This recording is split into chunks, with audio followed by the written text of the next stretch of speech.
नयाँ आउनु भएको छ, धेरै साथीहरू त रेगुलर हुनुहुन्छ। पेड सेसनमा, फ्री सेसनमा हामीले धेरै कम्पनीहरू एनालाइसिस गर्छौँ। यी कम्पनीहरू हामीले पहिले एनालाइसिस गरिसक्यौँ है। कतिपय दोहोरिलन, अब अन डिमान्ड भएपछि त कुनै कुनै कम्पनीहरू दोहोरिन्छ पनि। गएको हप्ता पनि त्यही अन डिमान्डमा आयो, अहिले पनि त्यही अन डिमान्डमा आयो भने दोहोरिनु पनि सक्छ, किनकि अन डिमान्ड भनेपछि जेन्युनली अन डिमान्डमै गर्नु पर्यो होइन। त्यस्तै यी कम्पनीहरू हामीले केही हप्ता अगाडि, 2-3 हप्ता, 4 हप्ता भनौँ न, बढीमा 4 हप्ता अगाडिको हिस्ट्रीलाई लिने हो भने यति कम्पनीहरू हामीले एनालाइसिस गरिसकेका छौँ। यो जो नयाँ आउनु भएको छ उहाँ साथीहरूको लागि हो। डिस्क्लेमर, यो एउटा तपाईँहरूको एनालाइसिसलाई हेल्प होस् भन्ने हिसाबले, तपाईँहरूले कुन कम्पनीहरूको एनालाइसिस खोज्नु भएको छ त्यसमा हेल्प होस् भन्ने हिसाबले एजुकेटिभ कम्पनी एनालाइसिस हो। यो कुनै पोर्टफोलियो म्यानेजमेन्ट गर्ने अथवा चाहिँ कुनै रिकमेन्डेसन गर्ने, यो किन्नुहोस् त्यो किन्नुहोस् भन्ने, अथवा कुनै फरक उद्देश्य राखेर, भेस्टेड इन्ट्रेस्ट राखेर गरिएको कम्पनी एनालाइसिस होइन, त्यसरी नबुझिदिनु होला। र प्रेजेन्टर यानि मैले जे पनि यसमा प्रेजेन्ट गर्छु यसको आधारले डिसिजन गर्ने वा नगर्ने, गरिहाल्नु भयो भने पनि त्यसबाट भएको मुनाफाको हिस्सेदार, जिम्मेवार अथवा घाटाको जिम्मेवार तपाईँ आफै हुनुहुन्छ। आफ्नो एनालाइसिसलाई बेस गरेर गर्नु होला। यो एनालाइसिसको मात्रै भर परेर ट्रेडिङ नगर्नु होला भन्न चाहन्छु साथीहरू। हामीले 3 महिनासम्म आफ्नो पोजिसन लिएको कम्पनीहरूलाई होल्ड गरेर त्यसपछि बेच्न सक्ने आधारमा हामी, जसलाई हामी अलिकति एग्रेसिभ ट्रेडिङ भन्छौँ, स्विङ ट्रेडिङ अथवा 1-2 हप्ताको अथवा चाहिँ सर्ट पोजिसन ट्रेडिङको लागि उपयुक्त हुने खालको एनालाइसिस गरिदिन्छौँ। यो भनेको स्विङ ट्रेडिङमा लगभग एउटा ट्रेडमा 5% नाफा राख्न सक्नुभयो भने त्यो मिनिमम हो। 3 महिनामा 5% नाफा अर्न गर्न सक्नुभयो भने त्यही हिसाबले वार्षिक 20% तपाईँले कम्तीमा पनि अर्न गर्न सक्नुहुन्छ। र सेयर मार्केटमा काम गरिसकेपछि 20% चाहिँ मिनिमम नै हो भनेर भन्नुपर्छ। त्यसकारण मिनिमम प्रफिट 5%, स्टप लस 2.5-3%, ठ्याक्क त्यसको आधी राखेर गर्नु होला। त्यसलाई हामी रिस्क रिवार्ड रेसियो 1:2 भनेर भन्छौँ। यो रेगुलर इन्डिकेटर र अलिकति प्रेडिक्टिभ इन्डिकेटरहरू, मैले जति पनि इन्डिकेटरहरू चलाउँछु, अब आज त सबै यो लाइभ क्लासमा सबै चलाउन त गाह्रो हुन्छ, तर 4-5वटा इन्डिकेटरहरू हामी लाइभ गर्छौँ। त्यसपछि आवश्यकता अनुसार मैले चाहिँ ट्रेडिङ गर्दाखेरि चलाउने आवश्यकता अनुसार टुल बक्स हो। यो टुल बक्सबाट कहिले कुन टुल चलाउनु पर्ने हुन्छ, कहिले कुन टुल चलाउनु पर्ने हुन्छ, यो मैले सरसरी देखाएको मात्रै। जो साथीहरू नयाँ आउनु भएको छ, धेरै साथीहरू त रेगुलर हुनुहुन्छ।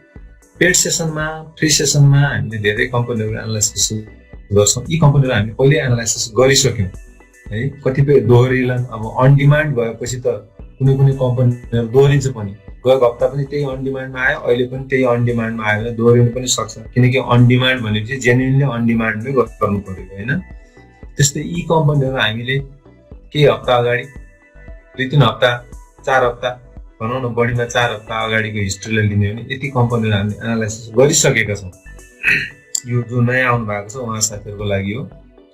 अब आज चाहिँ फेसबुकको साथीहरूको रिक्वेस्टलाई कम्पाइल गर्दा मैले टपमा परेको चाहिँ डिएलआई, निफ्रा, जिबिएलबिएस, पिएलआई र एमएफआइएल, यति 5वटा कम्पनी मैले पिकअप गरेको छु। त्यसपछि अब लाइभमा चाहिँ साथीहरूले अब लेख्न थाल्नुहोस्। म च्याट बक्समा जान्छु। तपाईँहरूले एकजनाले एउटा मात्रै कम्पनी लेखिदिनु होला, धेरै नलेख्नु होला। धेरै लेखेर धेरै उसमा पर्ने होइन, लेख्न थाल्नुहोस्। र त्यसलाई म एक्सनमा ल्याएर कम्पाइल गर्छु।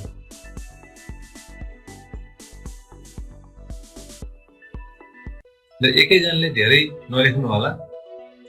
एकैजनाले धेरै लेख्नु भएको कसरी थाहा हुन्छ भने, अहिले कम्पाइलेसन गर्दा हामी 300 जना छौँ, 300 भन्दा बढी आयो भने एकैजनाले धेरै लेख्नु हो भन्ने बुझिन्छ। यहाँ एकैजनाले सिबिबिएल 3 चोटि लेख्नुभयो, यसरी लेख्नु जरुरी छैन। माथि पनि सञ्जयजीले 3 चोटि लेख्नु, यहाँ तल पनि लेख्नु हो होइन। यो चाहिँ हामी नेपाली जहाँ पनि नेपाली पारा लगाउन खोज्छौँ भन्ने कुरा हो। यो जे कुरा नगर्ने भनेको छ त्यही कुरा गर्न हामीलाई बढी रमाइलो लाग्छ नि त। ल, तपाईले लेखिसक्नु भयो, म कपी गरेर उता एक्सलमा लैजान्छु। 4 काउन्टडाउन सुरु भयो है। 4, 3, 2, 1, 0। अब लेख्नु भएको आउँदैन साथीहरू, किनकि मैले यसलाई बन्द गरेँ।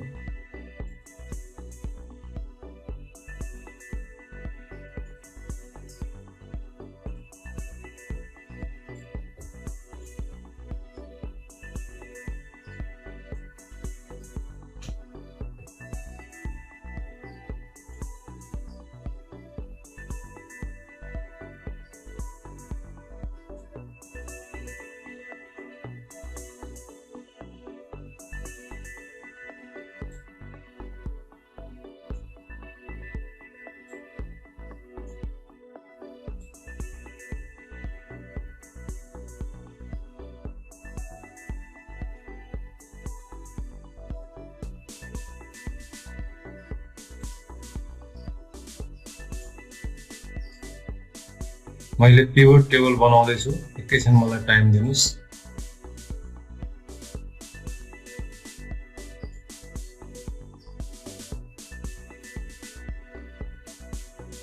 यसलाई म सर्ट गरिदिन्छु,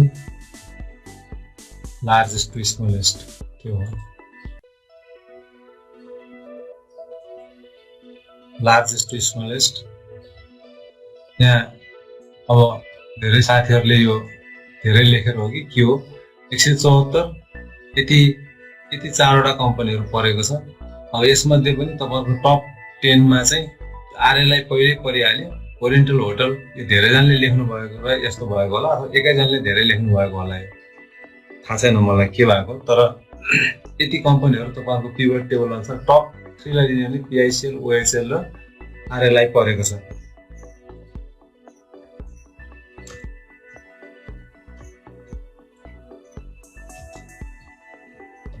आरएलआई माथि पनि पऱ्यो, आरएलआई माथि जिएलआई परेको। ल साथीहरू, अब यसपछि समयले भ्यायो भने अरू बाँकीमा यसो अनलाइनरको कुराहरू गर्दै जाउँला। अहिले चाहिँ एनालाइसिसतिर लाग्यो। एनालाइसिसमा लाग्दाखेरि तपाईहरुले स्मार्ट वेल्थ प्रो रन गर्नुस्। स्मार्ट वेल्थ प्रोमा लगइन गर्नुस्। लगइन गरिसकेपछि यहाँ एडभान्स चार्ट आउँछ, एडभान्स चार्टमा क्लिक गर्नुस् र तपाईहरुलाई आफुलाई जुन जुन इन्डिकेटर लगाउन मन लागेको छ त्यो इन्डिकेटर लगाउन सक्नुहुन्छ। मैले चाहिँ आफुलाई चाहिने इन्डिकेटर पहिले नै सेभ गरेर राखेको छु, रेगुलर टेक्निकल एनालाइसिस भन्ने इन्डिकेटर। यसमा म गए र अब कम्पनीहरु फटाफट उठाउँदै म हेर्न चाहन्छु।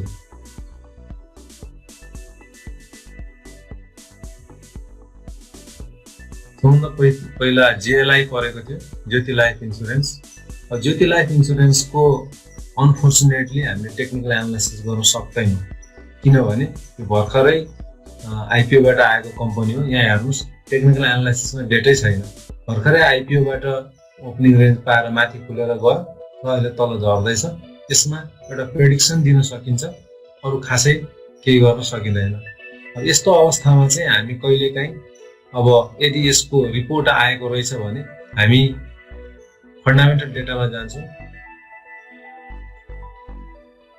मैले डाटा कम्पाइलेसन फन्डामेन्टल्ली पहिले गरेर राखिसकेको छु। एक हप्ता अगाडिको डेटा हो, तर खासै धेरै फरक परेको छैन होला। यहाँनिर क्वार्टर मल्टिपल क्याटेगोरी अल, यदि ज्योति लाइफ इन्स्योरेन्सले रिपोर्ट दिएको छ भनेदेखि फन्डामेन्टलमा गएर केही ओपिनियन दिन सकिन्छ, तर ठ्याक्कै टेक्निकल एनालाइसिसको आधारले भन्न सकिँदैन, किनकि टेक्निकल एनालाइसिसलाई डेटा चाहिन्छ। डेटा नभए चार्ट फर्मेसन हुँदैन। 812 रुपियाँ छ र इपिएस 7 रुपियाँ 32 पैसा, बुक प्राइस रेसियो 6.23, निकै महँगो भइसकेको छ यसको पर्फर्मेन्सको हिसाबले हेर्ने हो भने। अब तपाईँ अब इन्स्योरेन्सको मात्रै हेर्न चाहनुहुन्छ भने, जस्तो लाइफ इन्स्योरेन्सको मात्रै पनि हेर्न सक्नुहुन्छ। लाइफ इन्स्योरेन्स मात्रै अमङ द इन्डस्ट्री यो कस्तो छ भनेर हेर्दाखेरि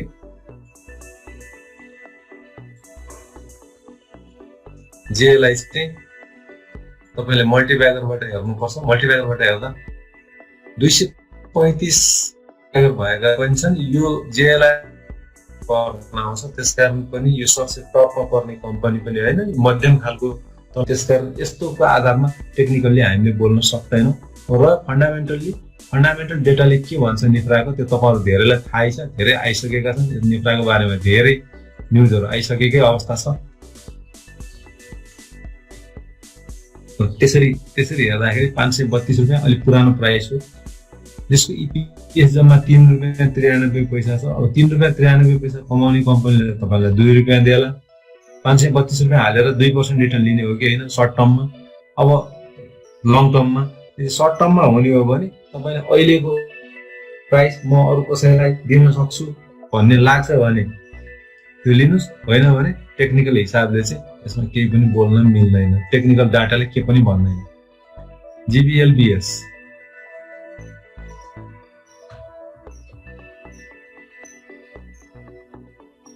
जिबिएलबिएस को डेटा कम्तीमा छ। भोल्युम वेटेड प्राइसलाई मैले बन्द गरिदिन्छु।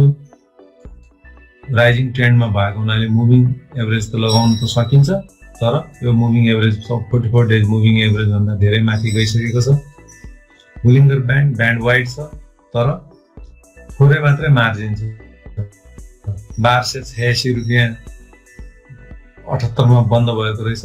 रेन्ज लगभग 1421, हुनाले 18 रुपियाँ त्यहाँ 100 झन्डै 150 रुपियाँ जतिको मार्जिन राखेर तपाईँले प्ले गर्न सक्नुहुन्छ। त्यो भनेको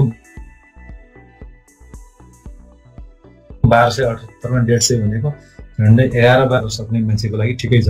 तर ट्रेड गर्नको लागि मिडल ब्यान्ड भन्दा ठ्याक्क माथि ग्रिन क्यान्डल भइदियो भने बल्ल राम्रो हो। त्यो अवस्था चाहिँ यसको छैन। तर ट्रेडै गर्न सक्ने धेरै नै माथि पुगिसकेको भोलेटालिटी रेन्जलाई अनुमति नै नदिने त्यस्तो अवस्था पनि होइन। इएमए क्रसेसमा अहिले आउने कुरा भएन। इचिमोकोबाट हेर्दाखेरि पनि हेर्नुहोस् धेरै नै प्राइस ट्रेन्डिङमा छ भनेर भनिराखेको छ। 4वटा लाइन भन्दा प्राइस निकै माथि छ। जति यो 4वटा लाइन भन्दा यो डिस्टेन्स धेरै माथि जान्छ, त्यति चाहिँ यसको प्राइस चाहिँ अलिकति ओभर ट्रेन्डिङमा जोनमा गयो भनेर बुझाउँछ। प्याराबोलिक सारले पनि डेफिनेटली यसलाई इन्क्रिजिङ ट्रेन्डमा छ भनेर भनिरहेको छ। VWAP हामीले यसमा लगाउन सक्दैनौँ। यो चाहिँ VWAP चाहिँ खास गरी चाहिँ इन्ट्राडेमा बढी लगाउने हो, त्यो पनि हाइली भोल्युममा किन्नु पर्यो भने। यसमा अहिले हामी नहेरौँ। MACD इन्क्रिजिङ ट्रेन्डमा हाइली बुलिस गएर बिस्तारै झर्दै गरेको अवस्था, त्यही पनि रेन्ज छ। तर RSI ले चाहिँ 81 पुगिसक्यो। यो बेलामा किन्दैन नकिन एकदमै ओभरबट जोनमा गइसक्यो भनेर भन्यो। भोल्टालिटी रेन्जले अलिकति रेन्ज दिए तापनि RSI ले चाहिँ निकै रिस्की छ भनिसक्यो। MFI ले पनि भोल्युम पनि उत्तिकै छ, रिस्क पनि उत्तिकै छ भन्नु पर्यो। ADX ले पनि 58 भनेको एकदमै 50 भन्दा माथि स्ट्रङ ट्रेन्डमा छ, स्ट्रङ इन्क्रिजिङ ट्रेन्डमा छ भन्यो। अब स्ट्रङ इन्क्रिजिङ ट्रेन्डमा हुनु राम्रो हो, तर भोलेटालिटी रेन्ज भित्र भए तापनि खास गरी RSI ले चाहिँ एकदमै अहिले यसलाई धेरै समयदेखि यो 70 भन्दा माथि चलिरहेको छ। कुनै पनि बेला झर्न सक्छ, अथवा यो केही दिन पछि गएपछि यो चाहिँ झर्नुपर्छ भन्ने मान्यता हो प्रिन्सिपलले। त्यसकारण रिस्क टेकर इन्भेस्टरहरू ट्रेडरहरूको लागि ठिकै होला। रिस्क लिन नसक्ने, अलिकति लामो समय होल्ड गर्छु, म मार्केटलाई मोनिटर गर्न भ्याइराख्दिनँ भन्ने साथीहरूको लागि चाहिँ यो होइन। यसलाई रघु लाइफ पनि भर्खरै आइपिओबाट आएको हो र मार्केट आइपिओको लेभलबाट यति चढ्नुपर्ने चढिसकेपछि मार्केट पुरै साइड लाइनमा छ। हुन त यसको पनि डाटा धेरै छैन, हामीले बोल्न मिल्दैन, यत्तिकै भरमा बोल्न सकिँदैन। RSI हेर्नुभयो भने एकदमै माथि 78 मा गइराखेको छ। RSI ले ओभर प्राइस हो भनेर भन्छ। MFI को हिसाबले भोल्युम चाहिँ कम छ, किनकि मान्छेलाई आशा के छ भने यो अझै पनि माथि जाला भनेर मान्छेले होल्ड गरिदिरहेको कारणले गर्दा भोल्युम नआएको हो। तर प्राइस चाहिँ कन्सोलिडेट भइराखेको छ। एउटा लेभलमा पुगेपछि त्यसै त्यही लेभलमा चलिरहेको छ। यो साइड लाइनमा केही समयसम्म हिँड्न सक्ने अनुमान गर्न सकिन्छ, तर ठ्याक्कै यस्तै हुन्छ भनेर टेक्निकलले देखाउँदैन। DMI फर्मेसन नै भएको छैन। अब त्यसपछि रहेको कुरा यसको फन्डामेन्टल हेर्ने। इन्सुरेन्स कम्पनी मध्येमा अब पोर्टफोलियो त सबै राख्नै पर्यो हैन। इन्सुरेन्स कम्पनी मध्येमा म कुन कम्पनी किनौँ भनेर कसैले सोध्छ भने चाहिँ फेरि यो चाहिँ आइडल कम्पनी हो। किनभने यहाँ हेर्नुहोस् त क्वार्टर 2 र 3 को हेर्दाखेरि फन्डामेन्टल्ली मल्टिब्यागर अलरेडी उसमा छ। मल्टिब्यागर सबसे कम यही कम्पनीको छ। हुन त त्यो 235 हो, तर बुलको बेलामा मल्टिब्यागर 22.5 खोजेर कहीँ पनि पाइँदैन, खास गरी ट्रेन्डिङ स्टकहरूमा। त्यो भएको हुनाले मेरो पोर्टफोलियोमा इन्सुरेन्स पनि त केही न केही हुनु पर्यो नि त। बिना इन्सुरेन्स त पोर्टफोलियो म बनाउँदिनँ भन्ने मान्छेहरूको लागि फेरि अमङ द इन्सुरेन्स कम्पनी यो चाहिँ फेरि बेस्ट हो। यसलाई यसरी हेर्नु पर्यो। टोटालिटीमा नेप्सीमा भएका सबै कम्पनीहरू, हाइड्रो, फाइनान्स, डेभलपमेन्ट ब्याङ्क सबै हेर्दाखेरि यो महँगो हो, तर अमङमा चाहिँ यो बेस्ट हो। तर त्यो बेस्ट हो भन्दै गर्दा मल्टिब्यागर मात्र हेरेर पुगेन, तपाईहरुले EPS पनि हेर्नु होला।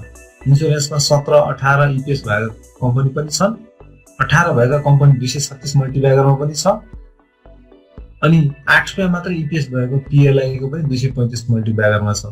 यदि म हो भने 8 मा 235 मल्टिप्लाई भएको भन्दा यो 1 नम्बरमा परेको टेक्निकल्ली 1 नम्बरमा परेको म चाहिँ 18 इपिएस भएको र मल्टिप्लाई 236 मा भएकोमा जान्छु किनकि यसको इपिएस पनि त 10 रुपैयाँले बढी छ नि त हैन त्यसकारण अब सस्तो यसको प्रोस्पेक्ट भर्खर आएको कम्पनी हो नयाँ कम्पनी पुरानो कम्पनीको तुलना हुँदैन त्यसरी कहाँ हुन्छ र भन्ने तपाईको लङ टर्म होल्डिङ स्ट्र्याटेजी छ भने तपाईहरु जानै सक्नुहुन्छ तर टेक्निकल्ली यो भन्दा बेटर कम्पनीहरु पनि छन् लाइफ इन्स्योरेन्सको भन्ने पनि उहाँले बुझ्नु पर्यो एमएफआईआर अब यसमा अरु केही पनि लगाउन सकिएन है मल्टिपर्पज फाइनान्स होला यो मञ्जुश्री फाइनान्स पनि अब एकदम ट्रेन्डिङ स्टकमा आउँछ हैन धेरै साथीहरुलाई यसको इपीएस 51 छ नि त यसको भनेर एट्र्याक्ट गरेको हुन सक्छ तर 51 इपीएस चाहिँ नन अपरेटिङ इन्कमबाट धेरै इन्कम हालेर 51 बनाइएको यसको रेगुलर अपरेटिङबाट कमाउन सक्ने क्षमता चाहिँ त्यसको आधा पनि छैन भनेर बुझ्नु होला त्यसको लागि तपाईहरुले लेटेस्ट रिपोर्टमा गएर एमएफआईएल को लेटेस्ट रिपोर्टमा गएर प्रॉफिट एन्ड लस अकाउन्टमा गएर कुन सोर्सबाट यसको प्रॉफिट कम्पोजिसन भएको रहेछ र त्यो इपीएस 51 पुगेको रहेछ एकचोटी अलिकति भित्र गएर चिरफार गरेर हेर्नु होला balance sheet profit and loss अकाउन्टलाई थाहा भइहाल्छ मुभिङ एभरेजको हिसाबले धेरै माथि छ बुलिङ्गर ब्यान्डको हिसाबले यो अब मिडल ब्यान्ड भन्दा ठ्याक्क माथि अलिकति तल झर्यो भने झर्यो हैन म त यही किन्छु मलाई यही स्टक चाहिन्छ भन्ने साथीहरुको लागि ठिक्कै बेला हो धेरै आइडल बेला त हैन तर ठिक्कै बेला हो तर यही स्टक किन चाहियो भन्ने एउटा प्रश्न भयो मलाई यही नै चाहिन्छ भन्नेहरुको लागि चाहिँ फेरि ठिक्कैको अवस्था हो अझ अलिकति तल झर्यो करिब प्राइस चाहिँ अझ झरेर 470 75 को रेन्जमा आयो भने चाहिँ अझै राम्रो आइडल अवस्था हुन सक्छ ट्रेडरहरुको लागि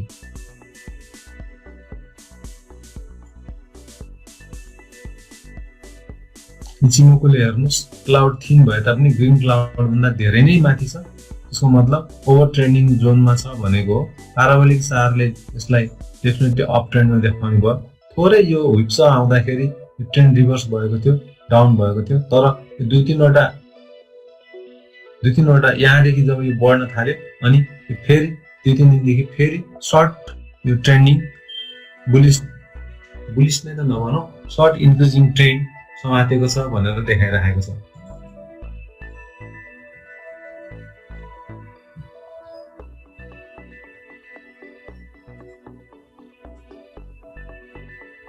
अलिकति लामो समयको मुभिङ एभरेज 12 र 26 दिनको मुभिङ एभरेज हेर्नुहुन्छ भनेदेखि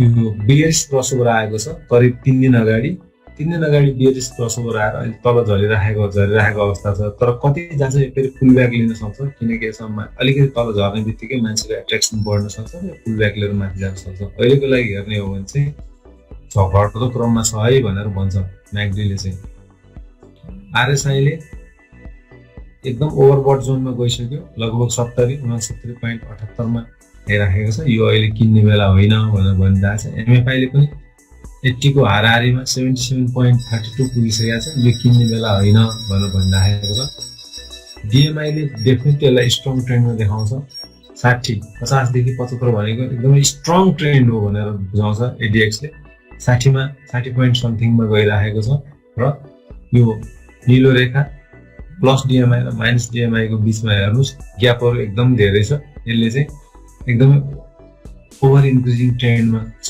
मार्केट भन्ने देखाउँछ मोरल अफ द स्टोरी अलिकति 475 सम्म पाउनुको तपाई ट्रेडर हो भने इन्भेस्टरहरुको लागि यो वर्षको डिभिडेन्ड खान्छु भन्नेको लागि चाहिँ ठिकै होला कसियसली किनकि 51 रुपैयाँ छ जे गरी पैसा कमाएर ल्याए पनि प्रॉफिट त छ यो वर्षको प्रॉफिट खान्छु भन्नेको लागि ठिकै होला अलिकति लङ टर्म जसले 6 महिना 7 महिना कोर्न सक्नुहुन्छ डिभिडेन्ड सक्नुहुन्छ उहाँहरुको लागि पनि ठिकै होला तर पैसा 51 रुपैयाँ भन्दै गर्दा पैसा तपाईले 550 तिर्दै गर्नु मानिलियो यसले 50 रुपैयाँ क्याशै दियो अरे अथवा 30-40 रुपैयाँ क्याशै दियो भने पनि तपाईलाई पर्ने 7-8% हो हैन किनकि प्राइस पनि त 51 छ भने प्राइस पनि त 500 आइसकेको छ नि त त्यसलाई पनि कम्प्यारिजन गरेर हेर्नुपर्छ तर फाइनान्स कम्पनीहरुमा 8-10% नै दिएछ बोनस अथवा क्याश डिभिडेन्ड भने पनि नराम्रो चाहिँ होइन अहिलेको अवस्थामा।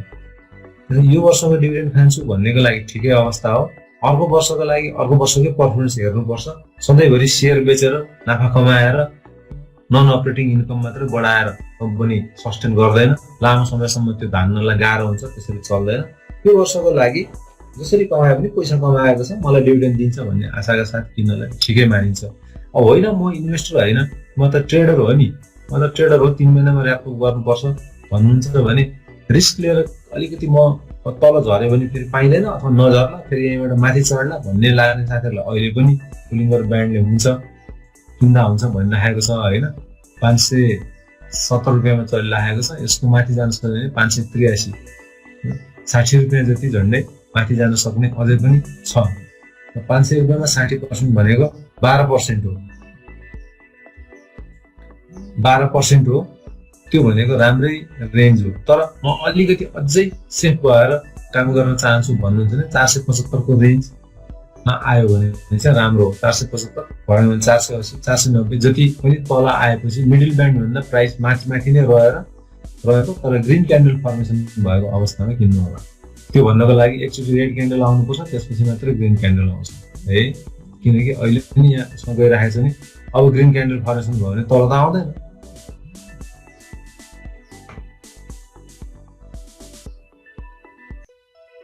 मलाई फोनहरू आइराखेको छ, अर्कै फोन पनि हुनसक्छ, यहाँ कुनै मेरो लागि मेसेज पनि आएको हुनसक्छ। केही छ मेरो लागि मेसेज? ट्रेडर भन्दा पनि इन्भेस्टरलाई फोकस गरिएको छ। इन्भेस्टर भन्नु न, किन ट्रेडर बन्न आत्तिनु भएको? ओके, यो तपाईँहरू आफूको कम्युनिकेसन हो होइन, तपाईँहरू आफ्नो कम्युनिकेसन हो। एकैछिन मैले यो फोन मैले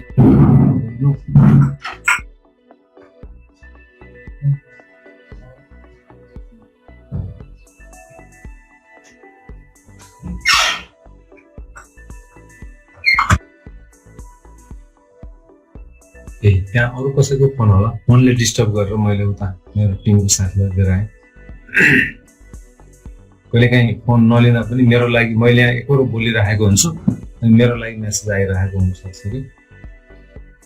अब लाइभमा आएका साथीहरूको पिआइसिएल डाटा विक भयो अरे।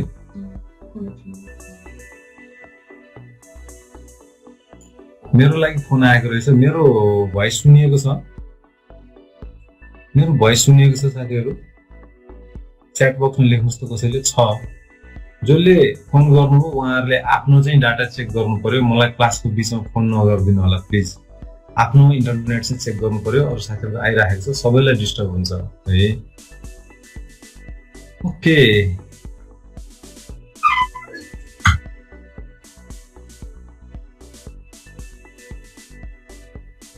पिआइसिएल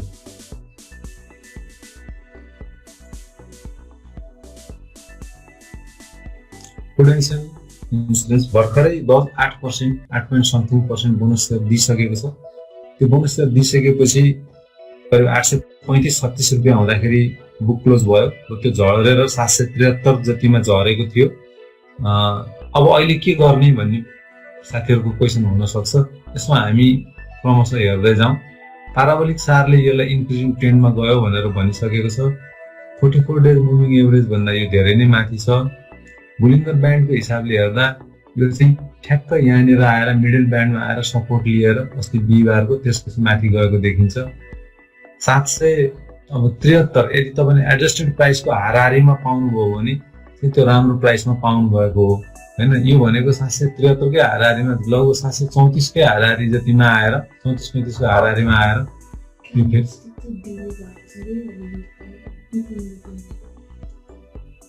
क्यान्डल स्टिक कसरी यो विकलीमा बसिरहेको रहेछ। ओके, यहाँ मेरो क्यान्डल स्टिक राउन्ड भइरहेको रहेछ।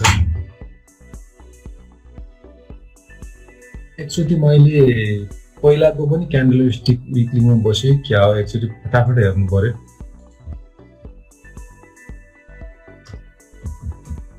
कसरी मेरोमा यो यसमा सेभ भएछ। जेएलआई यिनीहरूको त हेर्न सकिँदैन नै थियो, डाटा छैन। जेएलआई निफ्राको पनि छैन, पिएलआई को पनि छैन, जिबिएलबिएस को चाहिँ एकचोटि म हेरिहाल्छु है।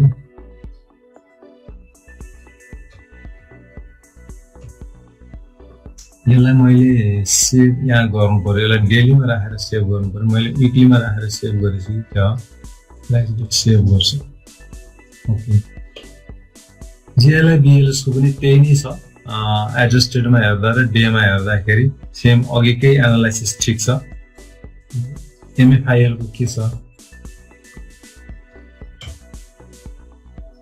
एमएफआइएल को डेलीमा राखेर हेर्दाखेरि चाहिँ ठ्याक्क मिडल ब्यान्डमा आएर टच लिएको रहेछ है। त्यसकारण यो चाहिँ अब तर अलिकति त बढिसक्यो, 506 बाट 517 11 त बढिसकेको रहेछ। तर अहिले पनि ब्यान्ड धेरै वाइड नभए पनि मौका चाहिँ छ यदि ट्रेडरहरूको लागि हेर्ने हो भने। एमएफआइएल को चाहिँ विकली र यो डेटा डेली हेर्दाखेरि फरक भयो है। यसमा रेन्ज अहिले पनि 516 भर्सेस 536-37, 20 रुपियाँ मात्रै छ होइन। अन्त 40 भनौँ न, 17 र 40 गर्दाखेरि लगभग 35 छ। 35 भनेको तपाईँहरूलाई डेटा पुग्छ, रेन्ज पुग्छ। क्यालकुलेटर 35 डिभाइडेड 517 भनेको लगभग 6-7%। अलिकति एग्रेसिभली टाइटली ट्रेड गर्ने मान्छेहरूको लागि मात्रै पुग्छ। तर धेरै भोल्टाइलिटी रेन्जले धेरै माथि जान चाहिँ दिएको छैन। एकचोटि यसको इचिमोको पनि हेरिहालौँ। डेली क्यान्डल हुँदाखेरि इचिमोकोले के भन्छ, भर्खरै क्लाउड जोनबाट बाहिर निस्केर ट्रेन्डिङ जोन समात्दैछ, अहिले पनि फुल ट्रेन्डमा चाहिँ छैन भनेर भन्यो। एकैछिन यसको एडिएक्स पनि हेर्नु पर्यो। त्यस्तो हो भने म्याग्डीमा भर्खरै क्रसओभर आएको रहेछ, बुलिस क्रसओभर, र अहिले किन्ने बेला हो भन्छ। म्याग्डी र बुलिङ्गर ब्यान्डलाई हामीले आधार बनाउने हो भने चाहिँ यसमा अहिले ट्रेड लिन सक्ने अवस्था देखियो सर्ट टर्मको लागि है। लङ टर्मको लागि अघि मैले भने अनुसारै प्रफिटका कुराहरू भइ नै हाले।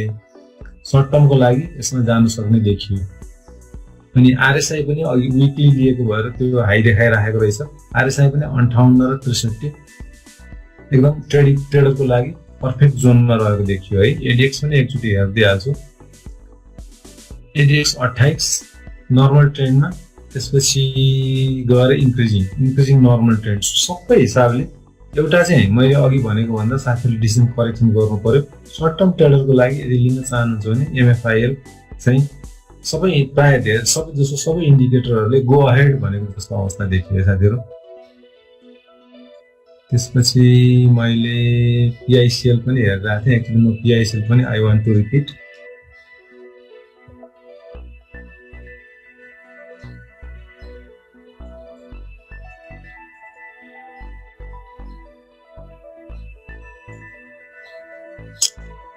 अब हेर्नुहोस् न, मुभिङ एभरेज लगभग नर्मल इन्क्रिजिङ ट्रेन्डमा छ। र अब आइतबारको यदि यो ग्रिन क्यान्डल फर्मेसन भयो, आइतबार मार्केट खुल्दाखेरि 780 भन्दा माथि खुल्यो भने 44 डे मुभिङ एभरेजको हिसाबले पनि यो लिने बेला हो भन्ने देखाइराखेको छ। 773 मा यसको एडजस्टेड प्राइस भएको थियो, 7 रुपियाँ मात्रै बढेको छ अहिलेसम्म। हुन त एज लो एज यो 721 सम्म पनि आयो। 721 होइन, यहाँ ठ्याक्कै एक्ज्याक्टली हो। एज लो एज 724 रहेछ। ओपन हाई लो चाहिँ 724 सम्म पनि झरेको अवस्था रहेछ। यो बेलामा जसले किने 724, 25, 30 किन्ने साथीहरूले राम्रै गरे। अब बिस्तारै अझै पनि यो माथि जान सक्ने जस्तो देखिन्छ। र यहाँ ग्रिन क्यान्डल फर्मेसन हुनुपर्छ 44 डेज मुभिङ एभरेजको अगाडि।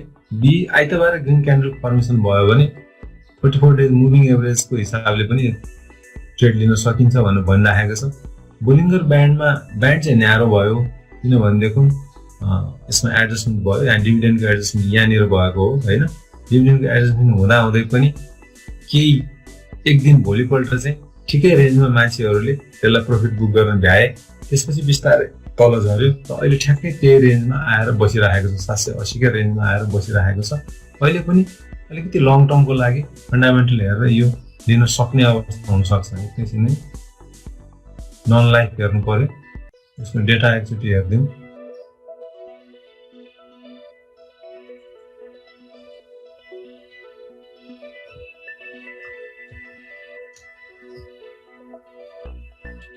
एलआइसी 16 रुपियाँ यसको इपिएस छ। माथि हेर्दै जानु भने 40 भाग इपिएस पनि छ, कम्पनी छ। त्यसकारण 332 देखिन्छ। मल्टिब्यागरको हिसाबले योभन्दा राम्रा कम्पनीहरू अरू पनि छन्। तर अहिले प्राइस घटेको बेलामा म किन्छु भन्दा मिडियम खालको कम्पनी मान्न सकिन्छ डेटाको आधारमा यसलाई। र जो साथीहरूले 8% बोनस पचाउने रणनीति लिनु भएको छ 773, उहाँले 835 पुगेपछि बेच्न पनि सक्नुहुन्छ। तर 835 पुग्नलाई अझै टाइम छ यसमा। 805 नै 5 जति नै भोल्टाइलिटी रेन्ज दिइरहेको छ। त्यो हिसाबले 8% बोनस पचाउने हिसाबले किन्दाखेरि किन्नु भएको थियो तपाईले बुक क्लोज भन्दा अगाडि भनेको केही समय लाग्छ होला। र जसले बुक क्लोजमा यो डेटमा यहाँ डेटमा बुक क्लोज भयो, यो डेटमै बेच्न सके, भोलिपल्टै बेच्न सके, उनीहरूले चाहिँ 8% होइन 4-5% एक हप्ताको दौरानमा 4-5% नै प्रफिट बुक गरेर बेचे। त एक हप्तामै 5% प्रफिट बुक गर्नु र 3 महिनाको र 8% प्रफिट बुक गर्नु डेफिनेटली एक हप्तामै 5% प्रफिट बुक गर्नु राम्रो हो। मैले पनि यस्तो यो ट्रेड लिएको थिएँ, यो मैले एक हप्ता अगाडि नै बेचिनै सकेँ, ठ्याक्कै बुक क्लोजको भोलिपल्ट बेचिसकेँ। त्यसकारण मैले कुन लिएको छु, के उद्देश्यको लागि लिएको छु र कहिले मैले बेच्ने, त्योभन्दा पहिले नै मलाई मौका कतै दस्तक दिइरहेको छ कि मौकाले, त्यो कुराहरू हेर्न जान्नुपर्छ। मेरो केसमा चाहिँ यो ठ्याक्कै त्यस्तै भयो। तर अहिले जो साथीहरू पस्नु भएको छ उहाँ साइड लाइनमा फस्नु भएको छ। या त 8% पचाउने हिसाबले 835 मा जानु पर्यो, या त यो कम्पनी तपाईँलाई मनपर्छ भने अहिलेको रेटमा लिँदा नि हुन्छ। तर तपाईँले पोर्टफोलियो मात्रै थप्ने हो भनेदेखि योभन्दा राम्रा अरू कम्पनीहरू पनि छन् है। अहिले मैले ब्यालेन्स हिसाबले एनालाइसिस गर्दाखेरि त्यो देख्छु। म्याग्डीले के भन्छ, म्याग्डीमा बिस्तारै यो बियरिस लाइनहरू सकिएर हिस्टोग्रामहरू बन्द हुँदैछ। अब अलिकति आइतबार मार्केट माथि गयो भने जिरो लाइन, अहिले त प्राइस ठ्याक्कै जिरो लाइनमा बसिरहेको छ। जिरो लाइन भन्दा प्राइस माथि जान्छ। ट्रेन्ड बिस्तारै मोमेन्टम हिसाबले समात्न खोजिरहेको छ भन्ने देखाउँछ। आरएसआई न्युट्रल जोनमा 50 मा गयो, एमएफआई 60 मा गयो। भोल्युम र प्राइसको ब्यालेन्स ठिक छ। एडिएक्स हेर्दाखेरि चाहिँ यो चाहिँ अहिले चाहिँ डिक्रिजिङ ट्रेन्डमा गयो। यहाँ हेर्नुहोस् ट्याङ्गल भयो, ब्राउन लाइन माथि गयो र एडिएक्स को भ्यालु चाहिँ 22 छ। डिक्रिजिङ नै भए पनि ट्रेन्ड चाहिँ विक छ। मतलब डिक्रिजिङ ट्रेन्ड विक छ भन्नुको मतलब इन्क्रिजिङ ट्रेन्ड रिभर्स हुने सम्भावना छ भनेको है। त्यसकारण यसमा अब ट्रेडै लिएर एकदमै धेरै नाफा गर्नु त गाह्रै होला। तर 800 रुपियाँको हाराहारीमा 780 रुपियाँको हाराहारीमा तपाईँले 5% मात्रै प्रफिट बुक गर्नुहुन्छ भने पनि 0.05 प्रफिट बुक गर्ने भने 40 रुपियाँ माथि जानुपर्छ। 40 रुपियाँ जाने रेन्ज छ कि छैन? 780 भर्सेस 804, 20-4-24-25 रुपियाँको मात्र रेन्ज देखाइरहेको छ। त्यसबाट ट्रेडिङ 3 महिनामै ऱ्यापअप गर्छु भन्ने साथीहरूलाई चाहिँ भोल्टालिटी रेन्जले चाहिँ अलिकति मिल्दैन कि भन्ने देखाइरहेको छ।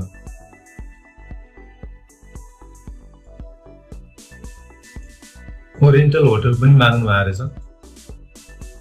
ओरिएन्टल होटल अहिले यो कोभिडको मारमा परेपछि सबै होटलहरू अहिले बन्द भएका छन्। त्यो भएर प्राइस एकदमै तल डाउन टु अर्थ झरेको हो बेला छ अहिले। हेर्नुहोस् त यहाँबाट यो सबै यो कोभिडको प्रकोपहरूको कारणले गर्दा झरेको हो र कुनै एडजस्टमेन्ट छैन यसमा, कुनै एडजस्टमेन्ट छैन। एडजस्टमेन्ट नभए पनि यो तल झरेको छ र यो धेरै लामो समयसम्म यसको मार्केट प्राइस अब उठ्नलाई गाह्रो हुन्छ होला भन्ने हिसाबले झरेको र झरेकै लेभलमा तपाईले लगभग पाइराख्नु भएको छ। 400 रुपियाँसम्म झरेको रहेछ। यो बेलाको हेर्ने भने 406 रुपियाँ, 401 रुपियाँसम्म झरेको रहेछ सबसे लोवर लो हेर्ने हो भने हैन। त्यो हिसाबले यो चाहिँ 407 पाइराख्नु भएको छ।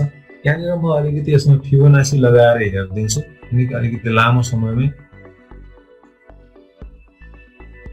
हामीले मानिलियौँ सबै कहाँ लगाएर होला।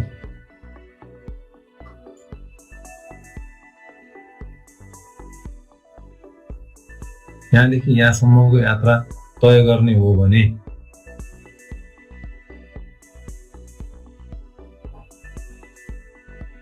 38% को रेन्ज नकटेसम्म त्यसमा ट्रेन्ड पक्रेको भन्ने मानिँदैन र 38 यो लाइनलाई हेर्ने हो भने 38% नाग्ने भनेको चाहिँ लगभग यो चाहिँ कति 455 मा नपुगिकन यसले ट्रेन्ड पक्रिँदैन भनिरहेको छ, जबकि अहिले चाहिँ यसको प्राइस चाहिँ 406 रुपियाँमा आएर बसिरहेको छ।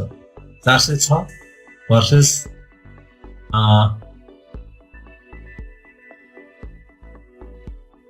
23-38% 455 6 भर्सेस 55।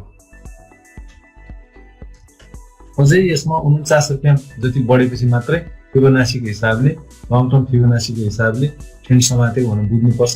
त्यो के भन्छ भने ट्रेडरहरूको लागि चाहिँ डाउन ट्रेन्ड हेरेर फिबोनासीले त्यसपछि 38% जब क्रस गर्छ त्यसपछि नेक्स्ट 50% अथवा 61% को टार्गेट राखेर काम गर भन्ने प्रिन्सिपल हो फिबोनासीको। तर यहाँ चाहिँ सर्ट टर्ममा त यो मेटेरियलाइज हुन सक्ने म देख्दिनँ, किनकि सर्ट टर्म अहिले कोभिडको पनि अवस्था छ, त्यो भएर यसमा देख्दिनँ। तर भोल्टिलिटी रेन्ज निकै राम्रो छ। लङ टर्मको लागि हो यो एजआइएस यदि हिस्ट्री रिपिटेड भन्ने मानिन्छ भने 545 सम्म पुगेको स्टक हो। यहाँ हेर्नुभयो भने क्लोजिङ हाई नै तपाईँको 545 पुगेको देखिन्छ। अहिले 406 545 झन्डै 150 रुपियाँको रेन्ज तपाईँले पाइराख्नु भएको छ लङ टर्मको लागि। म अहिले लिन्छु, झरेको बेलामा लिन्छु, तर लङ टर्म सर्ट टर्ममा मैले त्यति धेरै स्कोप देख्दिनँ। अहिलेको परिस्थितिको कारणहरूले गर्दाखेरि पनि अलिकति यो धेरै लामो झरेर म्याकडीले चाहिँ 12 दिन र 26 दिनको एभरेजको हिसाबले हेर्दाखेरि बुलिस क्रसओभर आएको छ। अब बिस्तारै माथि जान्छ है भन्ने देखाइरहेको छ र यसले क्रसओभर आएको डेटा हामीले मान्ने हो भने 2 दिन अगाडि कति नै थियो र होइन, 2 दिन अगाडि प्राइस 404 मा थियो, क्रसओभर आयो, अहिले 406 मा बन्द भएको छ। 2 रुपियाँ मात्रै फरक भइरहेको छ। तपाईँले लङ टर्मको लागि म लिन्छु होटल सेक्टरमा भन्नुहुन्छ भने यो चाहिँ ठिक हुनसक्छ। होटलमा 2-3टा मात्रै धेरै छैनन् होइन, सोल्टी अनि ओरिएन्टल होटल, तारागाउँ रिजेन्सी धेरै छैनन्, धेरै चोइस पनि छैन होटल सेक्टरमा। तर मेरो पोर्टफोलियोमा यो राख्छु लङ टर्मको लागि भन्नुहुन्छ भने दिस कुड बी अपर्च्युनिटी। तर प्राइस तपाईँलाई मनपर्छ पर्दैन होइन, तपाईँले फन्डामेन्टल पनि हेर्नु पर्यो, यसले के कति दिइराखेको छ। मैले त्यति धेरै स्टडी चाहिँ गरेको छैन, यसमा अल राखेर मैले ओरिएन्टल होटल हेरेँ भने ओरिएन्टल होटलको ग्रोथ नेगेटिभ छ। हेर्नुहोस् त, नेट इन्कम घटेको छ। नेट इन्कम घट्दाखेरि इपिएस पनि मैले यहाँ रेड जोनमा राखिरहेको छु, 24 इपिएस माइनस भनेको इक्विटीबाट तपाईँले खाइराख्नु भएको छ। त्यसकारण नेटवर्थ चाहिँ 185 छ। नेटवर्थ त्यति नराम्रो होइन। यदि यसले रेगुलर काम गर्न पाउँथ्यो, न्यू नर्मल सिचुएसन हुन्थ्यो, कोभिड हुँदैन थियो भने ठिकै हो। तर अहिले चाहिँ सबै डेटाहरू यसको नेगेटिभ आइरहेको छ। त्यसकारण सर्ट टर्मको लागि हुँदैन। लङ टर्मको लागि पनि यो अलिकति निकै नै लङ टर्मसम्म प्राइस घटेको बेलामा म लिइराख्छु भन्नको लागि ठिकै होला। तर यो भन्दा धेरै तल नघट्नु पर्ने हो जस्तो देखिन्छ। तर लङ टर्मकै लागि राखे पनि यसले डिभिडेन्ड चाहिँ कति दिएर त भन्ने इन्ट्रेस्ट हुन सक्छ। त्यो चाहिँ अहिलेको कोभिडको परिस्थितिमा फेरि राम्रोसँग होटलहरूले काम गर्न सकेनन् भने डिभिडेन्ड पनि दिन सक्ने सम्भावना गाह्रो हुँदै जान्छ। त्यो कुरा हामीले बुझ्नुपर्छ है। त्यसकारण अलिकति सतर्क भएर प्राइस त झरिसकेकै अवस्था हो। मैले पनि हेरेको थिएँ तारागाउँ रिजेन्सी र ओरिएन्टल होटलको। तारागाउँ रिजेन्सी पनि हेर्नुभयो भने त्यही नै अवस्था छ। तपाईँले माग्नु त भएको छैन, तर मैले अब्जर्भ गरेको हुनाले तारागाउँ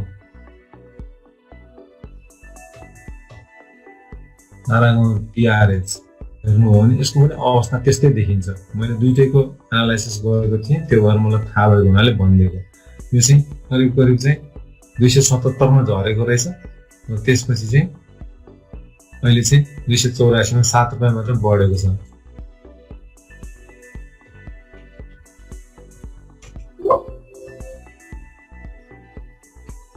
यसको उनै आएको छैन जस्तो। यसको रिपोर्टहरू कम्पाइलेसन भएको छैन, डेटा देखिएन। ओके, अगाडि जाउँ। आरएलआई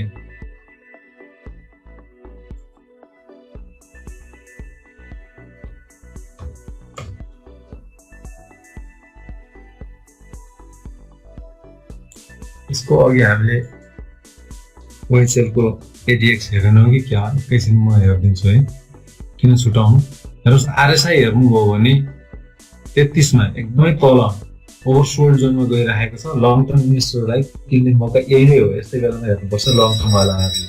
र एमएफआई पनि भोल्युम एकदम कम हुँदै गएको छ, किनकि यो भोल्युममा हामी बेच्दैनौँ भनेर सबैले होल्ड गरिरहेको अवस्था हुनसक्छ। एकछिन भोल्युमको बार हेरौँ। भोल्युमको बार मात्रै हेर्दाखेरि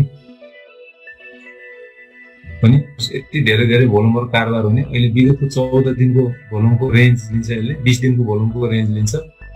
20 दिनको भोल्युमको रेन्जमा एकदमै कम कारोबार भइरहेको छ र एमएफआई ले पनि एकदमै तल देखाएको हो।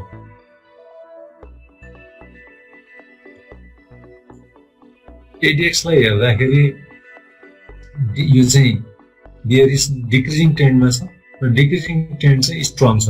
घट्ने क्रम चाहिँ मार्केटमा छ, त्यो घट्ने ट्रेन्ड चाहिँ स्ट्रङ छ भनेर देखाएको हो। त्यसकारण लङ टर्महरुको लागि मोरल अफ द स्टोरी ठिक देखियो। यदि तपाईलाई यो होटल आफ्नो पोर्टफोलियोमा राख्नु मन छ भने, तपाईलाई स्टक मन पर्छ भने, तपाईको टेस्टसँग मिल्छ भने, आरएमले पनि खासै धेरै उसको सुरुवात धेरै भएको छैन। यो आइपीबाट यसले माथि चढ्दै गएर यहाँबाट स्टेबल भयो, अलिकति झर्दै स्टेबल भएर बिस्तारै अगाडि बढ्दैछ र यसको एनालाइसिस चाहिँ गर्न सकिन्छ यति डेटा भएपछि।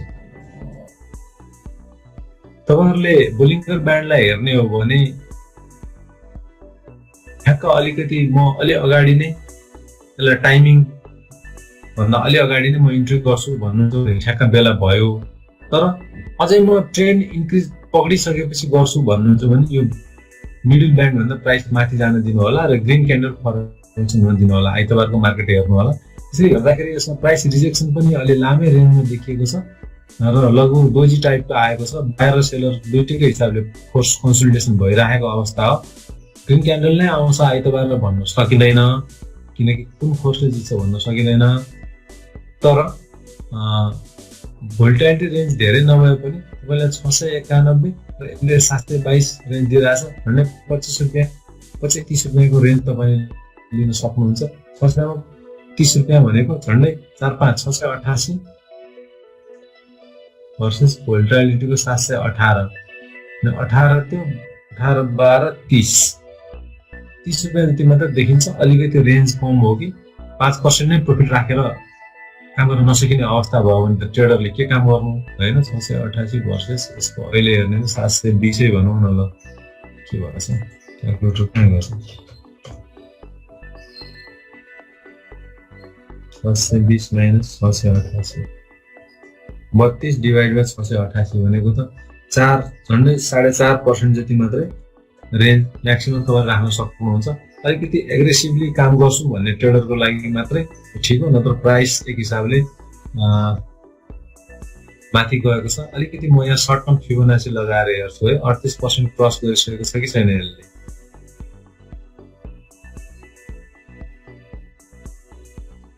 यो रेन्ज यहाँ हैन, म यहाँ राखेर हेर्दाखेरि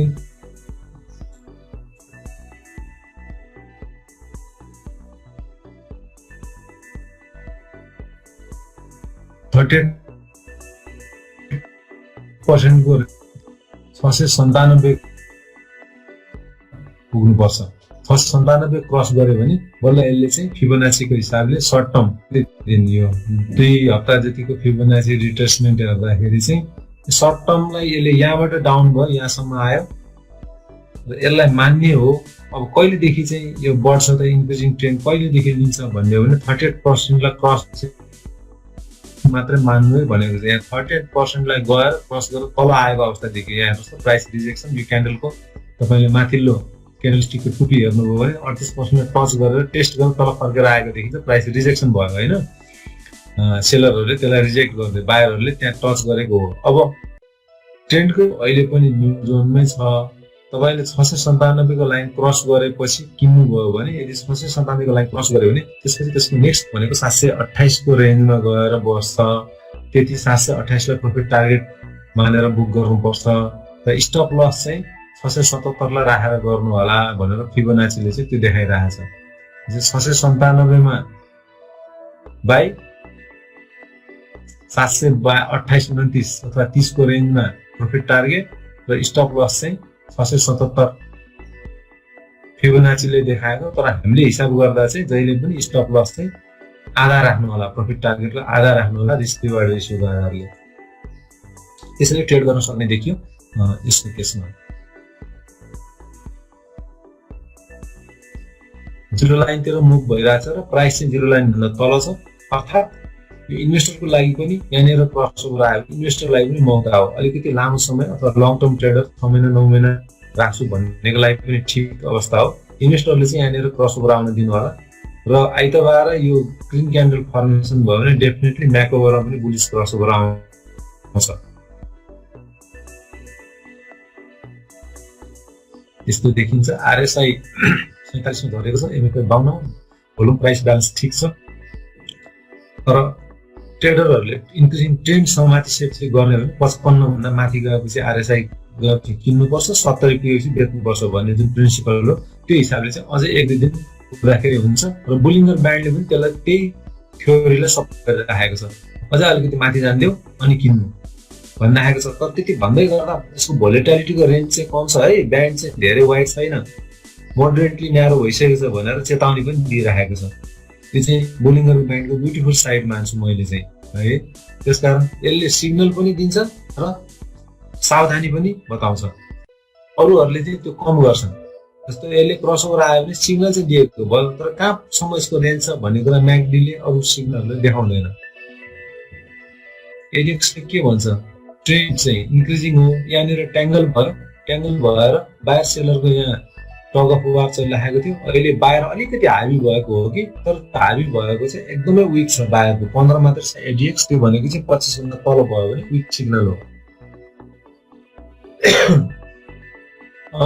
ल साथीहरू, अब तपाईँहरूले माग्नु भएको टप 6-7 चाहिँ यति नै हो मैले हेरेको अनुसारले। अब तपाईँहरूले यहाँ धेरै माग्नु भएको छ, सबै त मैले गर्न सक्दिनँ होला। अनलाइनरहरू के भन्न सक्छु कि केएसबिबिएल, अब तपाईँहरूको अनलाइनरमा जम्मै धेरै डिटेल त भन्न सक्दिनँ म। बुलिङ्गर ब्यान्डलाई हेरेर, किनकि म 60% जति वेटेज चाहिँ बुलिङ्गर ब्यान्डलाई दिन्छु। ट्रेड गर्न चाहने साथीहरू भोल्टिलिटी क्याप 370 जति छ, 5% जति ट्रेड लिएर गर्न चाहनेहरूको लागि अहिले यो पनि केएसबिबिएल पनि ट्रेडरको लागि चाहिँ ठिकै रहेछ।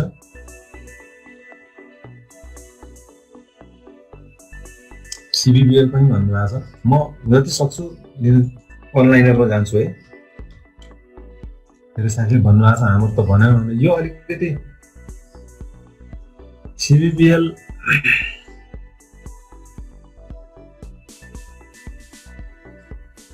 रेन्ज त धेरै छैन, किनकि 1780 रुपियाँ भएको रेन्जमा 1800 भन्नाले 50-60 रुपियाँ भनेको ठुलो रेन्ज होइन। भोल्टिलिटीले तपाईँलाई क्याप लगाइदिइराखेको छ। अरू सरसर्ती हेर्दाखेरि पनि आरएसआईले चाहिँ ट्रेन्डिङ जोनमै देखायो, आरएसआई एमएफआईले ठिकै छ भने, तर धेरै यो स्विङ ट्रेडिङ मात्रै गर्न सकिन्छ यसमा। 2 हप्ता जतिको लागि पोजिसन लिने, नाफा भयो भने बेच्ने, घाटा भयो भने बेच्नेको लागि ठिकै छ।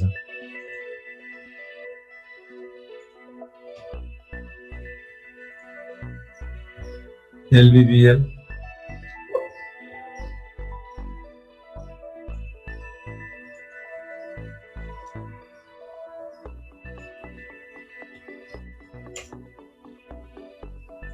अचानक स्पाइक लिएको रहेछ। यो के भयो, प्री ओपनिङ सेसनमा यहाँ कसैले चलखेल गरे कि जस्तो देखिन्छ। यत्रो ग्याप ओपनिङ कसरी भयो? 281 मा क्लोज भएको, अचानक ओपनिङ 290, 9 रुपियाँ बढेर कसरी ओपनिङ भयो? अलिकति कसैले प्ले गर्न खोजेको जस्तो देखियो, तर बिस्तारै सेलरले रिजेक्ट गर्दै त्यो प्राइसलाई, त्यो प्ले हुन सक्दैन यसमा भनेर त्यसपछि बिस्तारै माथि गएर गएको देखिन्छ। ठ्याक्क रेड ह्यामर फर्मेसन भएको देखिन्छ। अब रेड ह्यामर फर्मेसन भनेको चाहिँ अब आउने दिनमा हामी डे क्यान्डल हेर्दैछौँ। डे क्यान्डल हेर्दाखेरि चाहिँ आइतबार यो अलिकति बढ्न सक्छ कि भने जस्तो देखिन्छ, तर बढेर ट्रेड गर्दाखेरि पनि रेन्ज खासै धेरै देखिएन। यो चाहिँ ट्रेड गर्ने भने 280 को रेन्जमा आयो भने अनि तपाईँले अलिकति प्रफिट बुक गर्न सक्नुहुन्छ। तर एकदमै एग्रेसिभ ट्रेडर, म एकै हप्तामा ऱ्यापअप गर्छु, नाफा भयो भने घाटा भयो भन्नेको लागि पनि ह्यामर आइरहेको हुनाले आइतबारको 11 साढे 11 12 बजेसम्मको पोजिसन हेर्नु होला। 288 भन्दा माथि कारोबार हुन थाल्यो डे क्यान्डलहरू चाहिँ, हाफ आवरली क्यान्डल 1 आवरको क्यान्डल चाहिँ ग्रिन फर्मेसन भयो भने तपाईँले एग्रेसिभ ट्रेड लिन सक्नुहुन्छ, तर स्विङ ट्रेड 1-2 हप्ताभन्दा बढी यसमा भोलिटिलिटी रेन्ज छैन।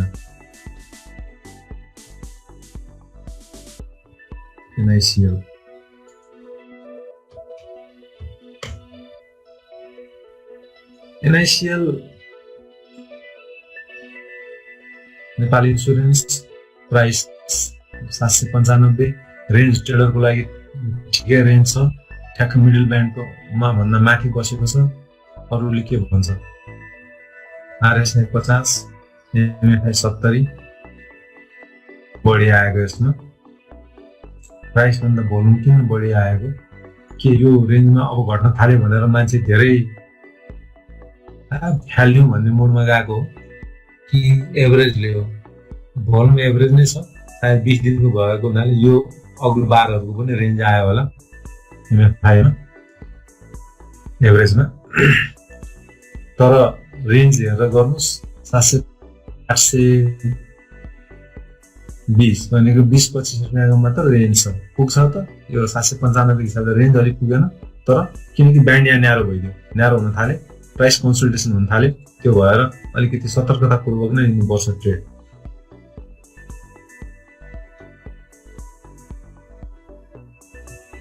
BFC यसको त लङ टर्मको लागि लिन सकिँदैन, यो धेरै नै भइसकेको छ यसको होइन। अब यो उचालिएको कम्पनी हो, यो NPA यसको धेरै नै खराब छ जस्तो लाग्छ मलाई। खराब कर्जा धेरै छ, तर केही मान्छे केही समूहहरूले चाहिँ यस्ता सस्ता भएका कम्पनीहरू छानी ल अब यो कम्पनीमा प्ले गरौँ भनेर आएको जस्तो सेन्स हुन्छ मलाई चाहिँ। प्रुफ होइन, सेन्स हुन्छ। त्यो भएर असाध्यै माथि उचालिएको कम्पनी छ, यो यति जानुपर्ने कम्पनी होइन। त्यसकारण अब यो यहाँ किन्ने मान्छेले यसलाई टोपी लगायो होला, यहाँ किन्ने मान्छेले 1-2 दिन टोपी लगाउन सक्यो भने सक्यो, सकेन भने फेरि झर्छ यो। त्यसकारण यसमा जानै सक्ने अवस्था म चाहिँ देख्दिनँ।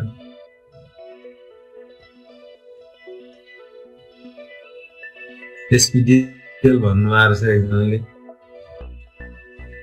SPDL पनि अलिकति अब कम्पनी नराम्रो होइन हाइड्रो पावरमा, तर यत्रो धेरै उचालिनु पर्ने र यति पुग्नु पर्ने कम्पनी हो जस्तो लाग्दैन। तर यसको प्रोफिटेबिलिटीको कुरा गर्ने हो भने चाहिँ फन्डामेन्टल डाटा हेर्दाखेरि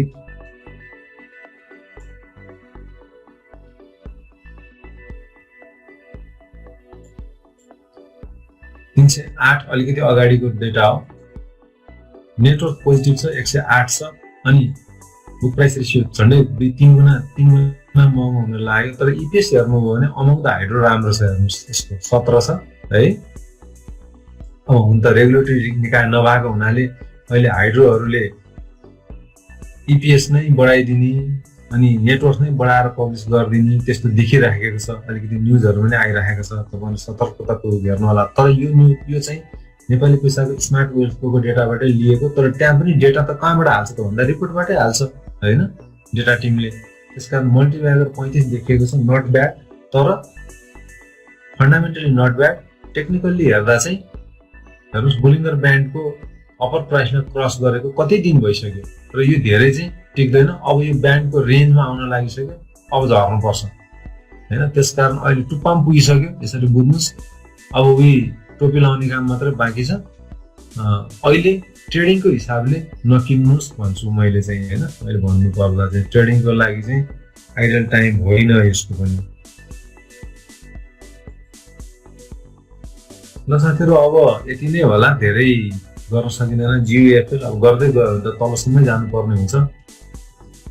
मैले सक्ने जति कन्ट्रिब्युसन गरेँ। GUFL पनि ट्रेडिङ लिन चाहनुहुन्छ भने एकदम क्विक स्विङ ट्रेडिङ 1 हप्तादेखि 1 महिनाको बिचमा लिन चाहनुहुन्छ भने मौका हो। MACD मा पनि अब यही हिसाबले बढ्यो भने 0 लाइनमा क्रस गरेको छ, क्रसओभर आउन सक्छ 58-62। GUFL ट्रेडिङको लागि ठिकै अवस्था, राम्रै अवस्था हो।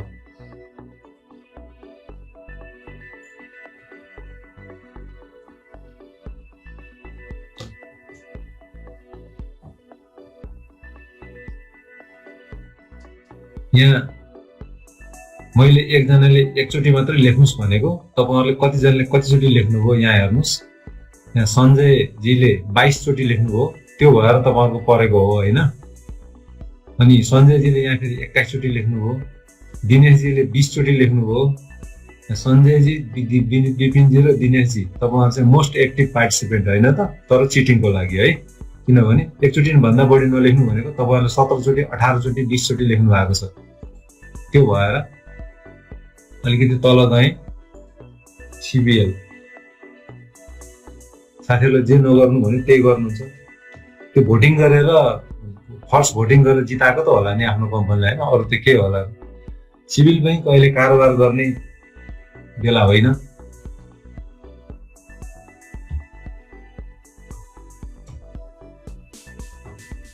आइजिआई तपाईँलाई यो कम्पनी मनपर्छ भनेदेखि ब्यान्ड त एकदम न्यारो भइरहेछ, कन्सोलिडेटेड भइरहेछ, धेरै ब्रेकआउट हुन सक्छ। पैसा पनि सस्तो होइन, 1143 हो। 1143 भर्सेस 1185, 40 रुपियाँ जतिको मात्र रेन्ज छ। रेन्ज खासै पुग्दैन। स्विङ ट्रेडिङ गरेर तपाईँले 1-2 हप्तामा ऱ्यापअप गर्न सक्नुहुन्छ भने फाइन, नत्र अलिकति ब्यान्ड वाइड हुन दिनुपर्छ। मोबिल पनि आएको रहेछ। मोबिल अहिले कन्सोलिडेसन भइरहेको अवस्थामा छ र प्राइस तल्लोको अवस्थामा छ। ट्रेडिङको लागि यो मिडल ब्यान्डको हाराहारीमा छ, दिन सकिन्छ 1267। तर अब कहिले कुन ब्याङ्कलाई अक्वायर गर्ने, कहिले कुनसँग मर्जर गर्ने भनेर धेरै हल्ला आइरहेको छ। कुन कम्पनी मर्ज गर्छ अनि त्यो गर्दाखेरि उसको अवस्था होइन। अब मर्ज भनेको बिहे जस्तै हो। स्वस्थ दुईटा व्यक्तिको बिहे भयो भने परिवार स्वस्थ हुन्छ। एउटा स्वस्थ व्यक्ति, एउटा चाहिँ कलेज बिग्रेको, मुटु बिग्रेको पर्यो भने फेरि त्यो मुटु बिग्रेकोलाई स्याहार्नु पर्दाखेरि चाहिँ नि पारिवारिक स्थिति खस्काउँछ होइन। मर्ज पनि त्यस्तै हो।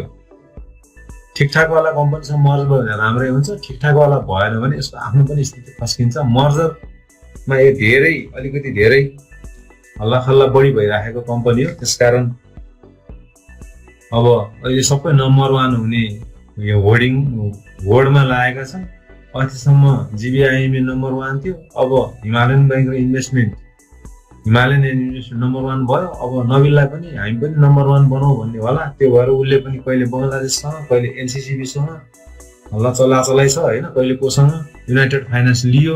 अब युनाइटेड फाइनेन्सको कन्सोलिडेटेड भएपछि यसको अवस्था के हुन्छ अलिकति एनालाइसिस नै गर्नुपर्छ यो मर्जर भएका कम्पनीहरूको हिसाब गर्दाखेरि। किनकि कि त हिमालयन र इन्भेस्टमेन्ट जस्तो 1:1 दिन सक्ने दुईटैको अवस्था 19-20 बराबरी छ, त्यस्तो हुनु पर्यो। तर युनाइटेड फाइनेन्स यसमा आएर मिसिँदाखेरि त्यति धेरै असर नपर्ला, किनकि युनाइटेड फाइनेन्सको क्यापिटलदेखि लगायत अरू सबै अपरेसन डेटाहरू त्यति नबिलको तुलनामा त्यति धेरै त छैन। त्यसले नबिललाई इम्प्याक्ट गर्ने गरी गर्दैन, तर केही न केही त इम्प्याक्ट गर्ला। त्यो हिसाबले पनि मार्केट केही समयदेखि कन्सोलिडेसनमा चलिरहेको हो। मान्छेहरू पर्खरै हेरेको अवस्थामा छन्। अब यो पर्खरै हेरेको अवस्थामा भएको हेर्नुहोस्, दोजी फर्मेसन भइरहेको छ। जहाँ दोजी फर्मेसन हुन्छ त्यो बेलामा ट्रेडरहरूले चाहिँ वेट गर्नुपर्छ भनेर भनिन्छ। बाँकी इच्छा तपाईँको होइन। अब यो लङ टर्मको लागि नराम्रो कम्पनी हुँदै होइन, पहिला पनि राम्रो थियो, अहिले पनि राम्रो छ, भोलि पनि राम्रै हुने आशा गर्न सकिन्छ। तर ट्रेडरहरूले त फेल छोप्ने हो, ट्रेन्डको मौका छोप्ने हो। ट्रेन्ड छैन, केही समयदेखि साइड लाइनमा चलिरहेको छ। यो केही दिन जबसम्म युनाइटेड र यसको त्यो भएपछि कारोबार हुँदैन, युनाइटेडको पनि इन्क्लुड भएर जबसम्म यसको कन्सोलिडेटेड फाइनेन्सियल स्टेटमेन्ट आउँदैन तबसम्म यो यस्तै अलिकति साइड लाइनमै चल्छ। तर के छ र मलाई त म त 1-2 वर्ष कुर्न सक्छु न त्यो कम्पनीको लागि भन्नुहुन्छ भने नराम्रो अवस्था पनि होइन प्राइसको हिसाबले चाहिँ।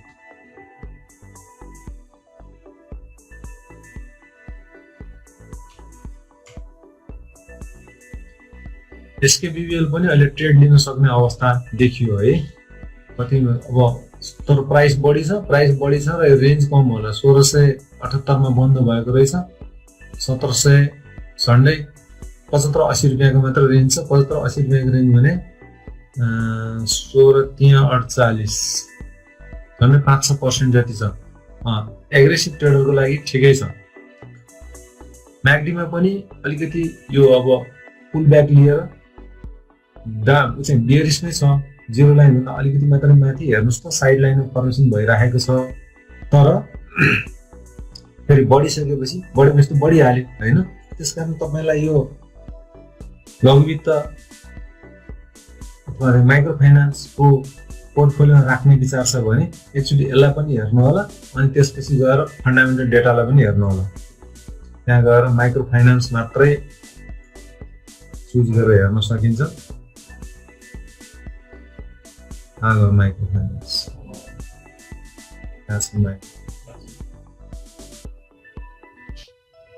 यतिवटा छ। यसमा एसकेबिबिएल कहाँ छ? एसकेबिबिएल मल्टिब्यागरको हिसाबले 5औं 6औं नम्बरमा छ भनेपछि योभन्दा तल पनि धेरै छन्। ती तल भएका कम्पनी भन्दा यो राम्रो, तर माथि भएका कम्पनीहरू भन्दा यो चाहिँ नि नराम्रो। समता सबभन्दा माथि परेको रहेछ, तर यो पुरानो प्राइस हो, यो प्राइस चेन्ज गर्नुपर्छ होइन। अरू कम्पनीहरू पनि माइक्रो फाइनान्स अरू कम्पनी पनि हेर्नुहोस्, योभन्दा राम्रो अरू कम्पनी पनि छन्, यो कम्पनी पनि खासै नराम्रो चाहिँ छैन। ल साथीहरू, मैले यति नै राखेँ आजको एनालाइसिस। अब यसरी लिँदै गयो भने त सबैको लिँदै जानुपर्छ। मैले खासमा 5-6वटा कम्पनी मात्रै आज फ्रीमा एनालाइसिस गर्ने, तर मलाई लाग्छ मैले 10, 15, 20वटा कम्पनी गरिसकेँ होला अनलाइनरकै हिसाबले पनि। म तपाईँहरूको च्याट बक्समा यसो हेर्न आउँछु के छ कि। मोमेन्टमको बारेमा बताइदिनुहुन्छ? मोमेन्टमको बारेमा म सेसनमा बताउँदिनँ साथी, म ट्रेनिङमा मात्रै बताउँछु,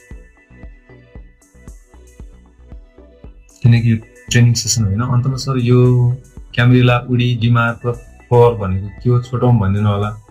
खोइ के हो मलाई पनि थाहा भएन। यो मैले नपढेको कुरा परे जस्तो। क्यामेरिला, उडी रे, डिमार्क र फ्लोर भनेको मलाई थाहा छैन। मैले नहेरेको टेक्निकल इन्डिकेटरमा युज हुने टर्मिनोलोजी हो कि तपाईँले एकचोटि यहाँ अङ्ग्रेजीमा टाइप गरिदिनु होला। म हेरेर खोजेर पढेर मात्रै बताउन सक्छु। थाहा नभएको कुरा मलाई सबै जानेको छु भन्ने कुरा भएन। ओके, अब यसपछि म अलिकति मेरो यो बाँकी छ, म सिधै क्लासमा पसेँ। अब म अलिकति मेरो प्रेजेन्टेसन सकाएर त्यसपछि तपाईँको च्याटमा कुरा गर्न आउँछु। यो हामीले आज रेगुलर सेसन यो गरिहाल्यौँ होइन, फ्री कम्पनी एनालाइसिस। भोलि चाहिँ हामी पेड कम्पनी एनालाइसिस गर्छौँ फी लिएर। तर यसमा चाहिँ तपाईँहरूले जसरी आज डिमान्ड गर्नु त्यो डिमान्ड गरेको अनुसारले हुँदैन। भोलि चाहिँ हामीले यो हप्तासम्म बजारको चाल के थियो ओभरअल र अब आउने हप्ता बजारको चाल के होला त्यो पहिला रणनीति बनाउँछौँ, स्ट्राटेजी फर्मुलेसन गर्छौँ र त्यो स्ट्राटेजीमा फिट हुँदाखेरि कुन कम्पनीको ट्रेडिङ इन्भेस्टमेन्ट होइन, लङ टर्म होइन। भोलिको चाहिँ पेड सेसन चाहिँ ट्रेडरहरूको लागि हो। कुन कम्पनीको ट्रेडिङ गर्दाखेरि चाहिँ ट्रेडरहरूलाई नाफा कमाउन सक्ने अवस्था रहन्छ, अथवा कुन चाहिँ धेरै ओभर प्राइस भइसक्यो, कुन चाहिँ कम्पनीमा प्रफिट बुक गर्दाखेरि हुन्छ, राम्रो देखिन्छ, कुन कम्पनी लिँदाखेरि राम्रो देखिन्छ। आज चाहिँ तपाईँहरूको आँखाले, तपाईँहरूको डिमान्डले, तपाईँहरूको माइन्डले मागेको कुरा भोलि चाहिँ तपाईँहरूको आफ्नो कुरा छँदैछ होला। तर एज एन एक्सपर्ट हाम्रो आँखाले देखेको कम्पनीहरूको 12-15वटा कम्पनीको एनालाइसिस दिन्छौँ र त्यो भनेको चाहिँ तपाईँहरूले भोलि बिहान क्लास लिनुभयो भने हप्ताभरिलाई पुग्ने। भोलिबाट मार्केट खुल्छ, आइतबार, सोमबार, मङ्गलबार, बुधबार, बिहिबार 5 दिनलाई ट्रेडिङ गर्न पुग्ने 12-15वटा कम्पनी भयो भने त तपाईँले त्योभन्दा बढी त के ट्रेड गर्नुहुन्छ एक हप्तालाई। त्यसमा ट्रेड गर्नुहोस्, कमाउनुहोस्, अर्को हप्ताको एनालाइसिस फेरि आफू पनि गर्नुहोस् र हाम्रो एनालाइसिस प्लस लिनको लागि फेरि पेड सेसनमा आउनुहोस्। यो मोडल हो। प्रायः धेरै साथीहरू त्यसमा आउनुहुन्छ र धेरैले चाहिँ मलाई यति फाइदा भयो, उति फाइदा भयो भन्नुहुन्छ, फोन गर्नुहुन्छ, धन्यवाद पनि दिनुहुन्छ। तर हामी खुसी त हुन्छौँ किनकि हामीले गरेको एनालाइसिस मिलेछ, साथीहरूले पैसा कमाउनु भएछ भन्ने खुसी त हुन्छौँ। तर त्यो चाहिँ बुलको बेलामा भेल छोपेर मात्रै कमाएको पनि अवस्था हुनसक्छ। अनि बुलिस अवस्थाको मार्केट भएको बेलामा अहिले मार्केट बुलिस छ र बियरिस भएको बेलामा एउटै एनालाइसिस काम गर्दैन। हामीले दुईटै खालको परिस्थितिमा कमाउन सक्यौँ अथवा जोगिन सक्यौँ भनेदेखि बल्ल हामीले हाम्रो एनालाइसिस मिल्यो भनेर भन्ने हो। टेक्निकल एनालाइसिसमा म्याक्सिमम भनेको 60% भन्दा बढी मिल्दैन। 40% मार्केटले जसरी पनि झुक्याउँछ, तर 60% हामीले मिलाउन सक्यौँ भने पनि हामीले मनग्य नै कमाउँछौँ। हामीले हरेक दिन आइतबार बिहान क्लास लिन्छौँ र 11 बजे चाहिँ टिएमएसमा आएर मार्केटले इनिसियल रेस्पोन्स कस्तो दियो, 11 बजेकै मार्केट आएर मिल्यो मिलेन भन्नु मिल्दैन। तर हामीले बढ्छ होला अथवा घट्छ होला भनेर गरेको अनुमान चाहिँ 11 बजेको इनिसियल मार्केटले 12 बजेसम्ममा कस्तो रेस्पोन्स दियो, मिल्ने सम्भावना छ कि छैन, कति पर्सेन्ट मिल्यो भन्ने कुराहरू मार्केट टेस्ट पनि गर्छौँ, इनिसियल मार्केट टेस्ट। त्यो पनि भोलि पेड ट्रेनिङमा आउने साथीहरूले 11 बजे जो साथीहरू आउन चाहनुहुन्छ प्राय आधा जस्तो साथीहरू आउनुहुन्छ 80-90 जना आउनुभयो भने 40 भएको मैले देख्छु। त्यो पनि हामीले गर्छौँ किनकि हामीले गरेको एनालाइसिस मार्केटसँग मिल्यो कि मिलेन, गत हप्ता हामीले कुनको के भनेको थियौँ त्यो के भयो त्यो पनि सरसर्ती हामी धेरै चाहिँ बोल्दैनौँ, तर टिएमएसमा आएर टेस्ट गरिराखेका हुन्छौँ। तपाईँहरू पेड सेसनमा आउनुहुन्छ भने कतिले चाहिँ खाली छ कि छैन भनेर सोधिराख्नु भएको छ। पेड सेसनलाई चाहिँ खाली नखाली भन्ने हुँदैन किनकि हाम्रो 300 जनासम्मको क्यापेसिटी हो, एनालाइसिस दिने हो। त्यो प्राय 100 जनाको हाराहारीमा आउनुहुन्छ, अझै पनि सिट टन्नै बाँकी छ। यदि तपाईँ आउन चाहनुहुन्छ भने तर यस्तो साथी आउनु होला जसले आजको एनालाइसिस बुझ्नु भएको छ, जसले फन्डामेन्टल टेक्निकल बुझ्नुहुन्छ, हामीले गरेको इन्डिकेसन बुझ्नुहुन्छ र आफूलाई लागेको कुरा क्रस क्वेसन गर्न सक्नुहुन्छ। ट्रेडर साथीहरू आउनु होला, बुझ्नैको लागि पैसा तिरेर आउनु जरुरी भएन है साथीहरू। तर जो साथीहरू आउनुहुन्छ फन्डामेन्टल टेक्निकल बुझेका ट्रेडिङ गर्ने साथीहरू, उहाँहरूलाई चाहिँ धेरै फाइदा भइरहेको छ भन्नुहुन्छ साथीहरूले। ओके, त्यसको लागि अब हामीले के गर्छौँ भोलिको पेड सेसनमा भन्दा हामी हाई बेटा भएको कम्पनी आज त हामीले सर्ट एन्ड टेक्निकल एनालाइसिस मात्रै गऱ्यौँ, भोलि चाहिँ हामी लङ टर्मको लागि पनि केही कम्पनीहरू हामी एनालाइसिस गर्छौँ, म्युचुअल फन्डहरू पनि एनालाइसिस गर्छौँ, विकली स्ट्राटेजीहरू बनाउँछौँ। अनि बुलिस बियरिस क्रस गरेर आएको भिडब्ल्युएपीदेखि लिएर अन्य प्यारामिटरले देखाएका कुराहरू होइन, एभरेज भोल्युमभन्दा बढी बाई कुन आइरहेको छ, बढी सेल कुन आइरहेको छ, किन आइरहेको छ, त्यसमा हामीले के गर्ने जस्ता कुराहरू हामी सबै टेक्निकल, किनकि पेड सेसन हो नि त, पेड सेसनमा हामीले बढी ग्राभिटीका साथ एनालाइसिसहरू गर्छौँ है। त्यसको लागि तपाईँले यो क्युआर कोड, अघिको क्युआर कोड गरे पनि हुन्छ, एउटै क्युआर कोड हो, मेरो कम्पनीको क्युआर कोड हो, यसलाई क्युआर कोड गरेर तपाईँले फी राखेर पठाउन सक्नुहुन्छ। र जो साथी यो नर्मल यसको फी चाहिँ 500 रुपियाँ हो, तर अस्तिको ट्रेनिङको साथीहरूलाई हामीले 400 रुपियाँ गरेको छौँ। तपाईँहरू जो पनि आउन चाहनुहुन्छ उहाँहरू चाहिँ आजको सेसनमा आएको साथीहरूले 400 पे गरेर आउनु होला, 100 रुपिस हामीले डिस्काउन्ट गरिदिएका छौँ। तर त्यो धेरै साथीहरूले चाहिँ त्यो 100 रुपिस चाहिँ मैले अस्ति पनि लिएको, त्योभन्दा अगाडि लिएको भन्नुहुन्छ। जुन बेलामा डिस्काउन्ट एनाउन्समेन्ट हुन्छ त्यो बेलामा मात्रै पाइन्छ साथीहरू। जो साथीहरूले एनाउन्समेन्ट नगरेको बेलाको साथीहरूले पठाउनु, कतिपय साथीहरूले 500 नै पठाइराख्नु भएको छ। त्यसकारण यो चाहिँ टोकन एनाउन्समेन्ट हो, 100 रुपियाँमा खासै ठुलो कुरा केही हुँदैन। तर तपाईँहरूले ट्रस्ट गरेर आउनुभयो, टाइम इन्भेस्ट गरिराख्नुभयो, सबभन्दा ठुलो कुरा तपाईँको लर्निङ एटिच्युडमा हुनुहुन्छ, तब न तपाईँहरू आइराख्नु भएको छ। लर्निङ एटिच्युड नभएको मान्छे त आउँदैन। तपाईँहरूकोलाई रेस्पेक्ट गरेर त्यो टोकन डिस्काउन्ट दिएको, अरू केही पनि होइन। र अब यो हाम्रो बेसिक तालिम सकिसक्यो, अब 2 हप्ता 3 हप्ता पछाडि होला नेपाली पैसा हेर्दै गर्नु होला, सेयर मार्केटको बेसिक तालिम। यो फन्डामेन्टल टेक्निकल एनालाइसिस पनि अस्ति भर्खर सकियो, यो पनि तपाईँहरू लिन चाहनुहुन्छ भने नेपाली पैसा हेर्दै गर्नु होला। आज बेलुकाबाट यो जम्बो पेन्सन प्लान चाहिँ चल्दैछ, यो चाहिँ भरै चल्ने भएको हुनाले म अलिकति बताइदिन्छु। यो भनेको मान्छेले कमभन्दा कम काम गर्ने, पैसालाई बढीभन्दा बढी कम्पाउन्डिङ गराउने,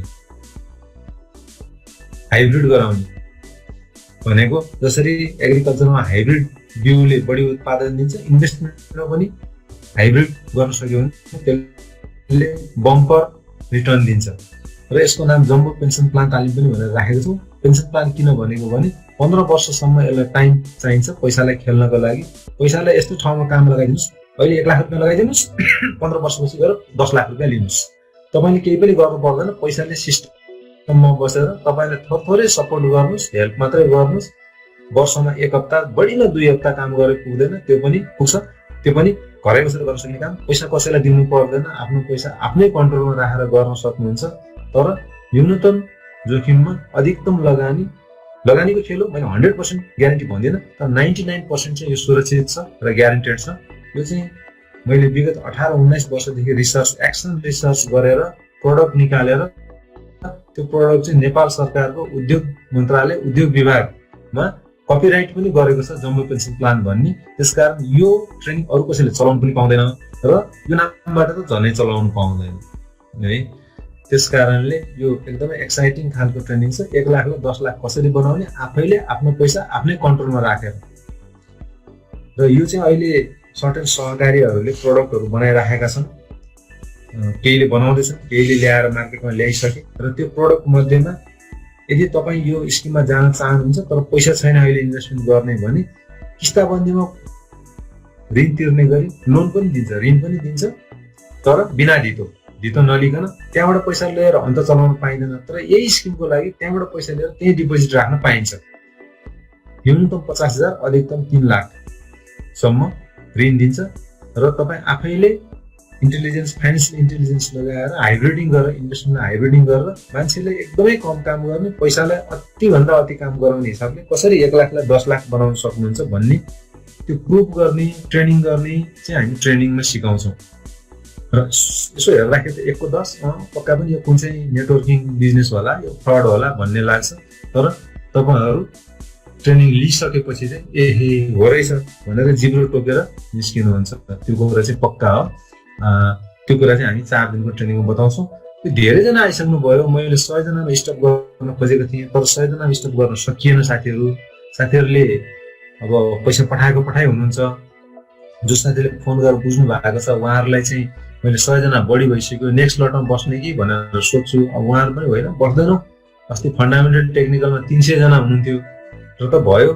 राम्रै भयो बुझियो हामी बस्छौँ भनेर आइराख्नु भएको छ अब आजबाट आउने साथीहरूलाई चाहिँ मैले सबैलाई सेकेन्ड लटमा बस्ने कि त्यसको दोस्रो लट पनि लगभग तयार हुने जस्तो अवस्था देखिसकिएको छ दोस्रो लटमा बस्ने कि अहिले बस्ने म एकचोटि फोनबाट अथवा चाहिँ इमेलबाट सोध्छु होइन म यसैमा बस्छु भन्छौँ भने हामीले अलिकति ठुलो ग्रुप बनाएर चलाउनु पर्ने हुन्छ तर अर्को लटमा बस्दाखेरि पनि फेरि त्यही हो अर्को लटमा पनि त फेरि ओभर बुकिङ हुन्छ होइन त्यो प्रब्लम छँदैछ त्यसकारण जसले सोचिराख्नु भएको छ म ठुलो ग्रुपमा पनि बस्न चाहन्छु उहाँहरू साथीहरू इन्भल्भ हुन सक्नुहुन्छ पैसा पठाउन सक्नुहुन्छ तपाईँहरू भरेबाट ट्रेनिङ लिन सक्नुहुन्छ होइन म अर्को ग्रुपमा बस्छु भन्ने साथीहरूको लागि छँदैछ हामीले पहिला बेसिक ट्रेनिङ चलाउँछौँ सबभन्दा पहिला अब यसभन्दा पछाडि बेसिक चल्छ पहिले चल्छ नेपाली पैसामा न्युज आउँछ त्यसपछि फन्डामेन्टल टेक्निकल एनालाइसिस चलाउँछौँ र त्यसपछि यो jumbo pension plan hybrid investment training भन्ने चलाउँछौँ र यो ट्रेनिङको फी चाहिँ 4 दिनको फी 2500 रुपियाँ हो तर अहिले जो तपाईँहरू साथीहरू इन्ट्रेस्टेड हुनुहुन्छ जो साथीहरू पहिला इन्ट्रेस्टेड भएर आउनुभयो उहाँहरूलाई हामीले 2000 इमेल गरेका छौँ तपाईँ कोही नयाँ आउनु भएको छ भने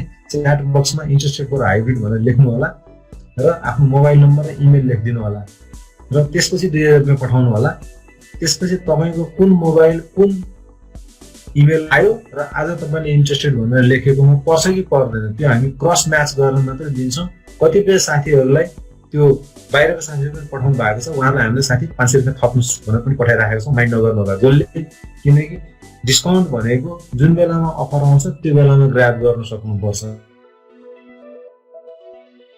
अरू बेलामा ग्र्याब गर्छु तपाईँको मैले 4वटा ट्रेनिङ लिएँ हप्तैपछि ट्रेनिङ यो सेसनमा छु मलाई दिनुहोस् भनेर पाइँदैन साथीहरू त्यसमा हामीलाई माफ गर्नु होला है किनकि त्यो हाम्रो पनि डिस्काउन्टको एउटा पोलिसी हुन्छ मैले यति भने तर तपाईँहरूसँग अब कुरा गर्न आउँछु केही साथीहरूले यसमा अब च्याट बक्समा लेखिराख्नु भएको होला होइन धेरै साथीहरू पुरानो हुनुहुन्छ त्यस भएर पुरानो साथीहरूले लेखिराख्नु परेन कतिपय साथीहरूले फी नै बुझाइसक्नुभयो उहाँहरूले झनै लेखिराख्नु परेन होइन जो नयाँ साथी आउनु भएको छ केही साथीहरू नयाँ हुनुहुन्छ जस्तो लाग्यो मैले हाइब्रिड सेसनको मर्निङमा राख्नुहोस् न भन्नुभएको छ मर्निङमा राख्नु भ्याइँदैन सर किनभने ट्रेनिङ दिने मान्छे म एक्लै छु मर्निङमा त तपाईँहरूलाई मैले फ्री सर्भिस दिइरहेको छु त यहाँ फ्री ट्रेनिङ दिइरहेको छु अब मर्निङमा मैले कसरी आउनु हरेक दिन हाम्रो चाहिँ मर्निङमा चाहिँ नि यो पनि हुन्छ टक प्रोग्राम पनि त हुन्छ नि हामीले टक प्रोग्राम पनि फ्री अफ कस्ट चलाउँछौँ होइन अनि talk program free of cost चलाउँदै गर्दाखेरि फेरि मैले यो ट्रेनिङ त कसरी आएर एउटै मान्छे दुईतिर हुन सक्दैन मैले तपाईँहरूको कपी पेस्ट किन गरेको भने तपाईँहरूको केही ब्रिलियन्ट क्वेसनहरू आएको हुनसक्छ मैले स्किप गरेको हुनसक्छु जस्तो हिजोको सेसनमा आएका केही राम्रा क्वेसनहरू मैले 7-8वटा सुरुमै मैले आन्सर गरेँ त्यसैको लागि पनि हो र केही अब हाइब्रिडको लागि इन्ट्रेस्टेड पनि भनिराख्नु भएको साथीले दुईटैको लागि हो लास्टको च्याट बक्समा जान सक्छु VWAP के को लागि युज गर्छ सर यो ट्रेनिङमा बताउँछु सर मैले 3500वटा भन्दा बढी टुलहरू छन् त्यो सबै मैले जानेको टुल तपाईँलाई यो सेसनमा त मैले बताउन सक्दिनँ VWAP भनेको भोल्युम वेटेड एभरेज प्राइस हो भोल्युम र प्राइसको वेट गर्दाखेरि त्यसको इम्प्याक्ट के पर्छ त्यो ग्राफमा राखेर हेर्ने एउटा तरिका हो जम्बो ट्रेनिङको लागि अरू ट्रेनिङ लिनु पर्छ कि पर्दैन कुनै पनि ट्रेनिङ लिनु पर्दैन जस्तो सेयरको बेसिक ट्रेनिङ नलिनेले फन्डामेन्टल टेक्निकल एनालाइसिस बुझ्दैन भने जस्तै जम्बोमा चाहिँ त्यस्तो केही पनि छैन जम्बोमा चाहिँ तपाईँले नलेजै नभएको साधारण मान्छेले पनि आएर गर्न सक्छ भोलिको मर्निङ सेसनको लागि पेडको लागि इन्ट्रेस्टेड हुनुहुन्छ भने साथीहरु यहाँ जानुहोस्, यसमा गएर तपाईहरुले क्यूआर कोडबाट पठाउनु होला। यो क्यूआर कोडलाई फोटो खिचेर राख्नुस् अनि यसबाट चाहिँ तपाईले 400 रुपैयाँ पठाउनु होला। अरूको लागि 500 हो, तपाईहरुले यहाँ इन्ट्रेस्ट देखाउनु भएको साथीहरुको लागि चाहिँ 400 रुपैयाँ हो है। म फेरि एकचोटी च्याट बक्समा जान्छु। पेड सेसनको लागि interested in basic and fundamental भन्नुभएको छ, त्यो मैले नोट गरौँ होला। तर मैले नोट गर्नु भन्दा पनि तपाईले नेपाली क्वेशन हेर्दै गर्नु होला। यहाँ मलाई क्वेशन भन्दा पनि इन्ट्रेस्टेड बढी भन्नुभएको देखियो हैन। क्वेशन चाहिँ मैले के स्किप गरेको भए म पछि हेरौँला र त्यसलाई भोलि मैले 10-15 मिनेट अगाडि खोल्छु। त्यो बेलामा तपाईहरुको कुनै क्वेशन यहाँ आएन भने भोलि आउने सम्भावना हुन्छ, किनकि यहाँ त अब सयौं रोहरु छन्। अहिले मैले हेर्न नभए पनि म पछि हेर्छु। भोलि बिहान अलि चाँडै आइदिनु भयो भने त्यो क्वेशनहरु जसरी आज मैले 6-7 वटा क्वेशनहरु राम्रा क्वेशन, मलाई पनि त्यो क्वेशन राम्रा क्वेशन छोडेकोमा मजा लाग्दैन नि त। मैले आएर भन्ने कोसिस गर्छु है साथीहरु। ल भोलिको लागि जो हुन्छ उहाँहरुले यो स्न्याप गर्नु होला। र यसमा सुविजिङ प्राइभेट लिमिटेड भनेर आउँछ, मेरो कम्पनी हो। त्यो हाइब्रिड इन्भेस्टमेन्टमा जहाँ चाहिँ यो पेटेन्ट कपिराइट लिएको कम्पनी हो, नझुक्किनु होला। यो हाइब्रिड इन्भेस्टमेन्टको कपिराइट लिने कम्पनी हो सुविजिङ प्राइभेट लिमिटेड भनेको। फेरि यहाँ केशव श्रेष्ठ आउनु पर्ने भन्नु होला। व्यक्तिगत क्यूआर कोडमा वालेटलाई तपाईहरुको खल्ती ई सेवा जस्तो वालेटहरुलाई लिंक गर्न सकिदैन, त्यो भएर चाहिँ कम्पनीकोलाई लिंक गरेको हो।